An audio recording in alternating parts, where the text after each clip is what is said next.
अस्सलाम वालेकुम।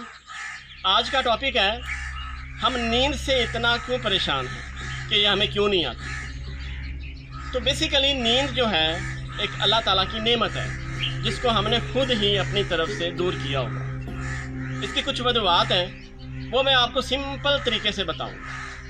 नींद का जो स्टार्ट पॉइंट है वो मगरिब की नमाज के बाद शुरू हो जाता है और इशा तक अपनी पूरी पीक पे चला जाता है।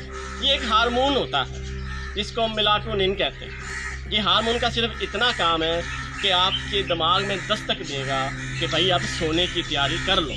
लेकिन हम क्यों करते हैं? हम इसका ये काम करते हैं उल्ट। हम अपनी उस हार्मोन को भगाने की कोशिश करते हैं। किस तरह से? टीवी देख लिया, किताबें पढ़ ली, फेसबुक पे काम कर लिया, चैट कर लिया। वक्फा डाल के हम अपना वो हार्मोन ख़त्म कर देते हैं और एक नया हार्मोन शुरू हो जाता है जिसको हम नाम देते हैं स्ट्रेस हार्मोन। स्ट्रेस हार्मोन एक बहुत ख़तरनाक चीज़ है और उसकी तबाहकारियों की अपनी एक अलग दास्तान है, जिसमें बालों का बारीक हो जाना, जिस्म पर दानों का आ जाना, चेहरा काला हो जाना, हार्ट बीट तेज़ हो जाना, कमज़ोरी महसूस करना। हम इसके ज़िम्मेदार खुद हैं कि जब हम रात सारी जाग के सुबह थक जाते हैं तो हमारा मेलाटोनिन हार्मोन ख़त्म हो जाता है और नया हार्मोन शुरू हो जाता है जिसे कहते हैं थकावट का हार्मोन। और हम समझते हैं हमें बड़ी नींद आ रही है।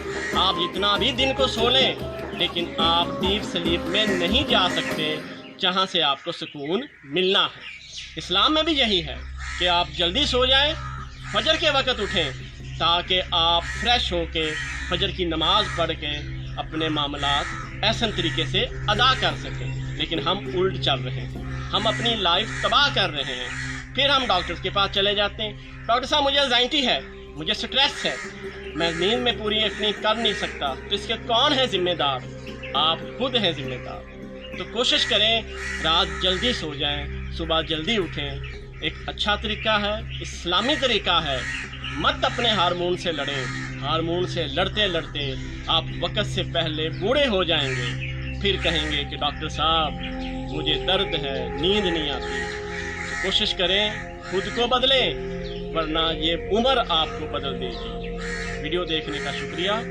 अल्लाह आपको खुश रखे। अल्लाह।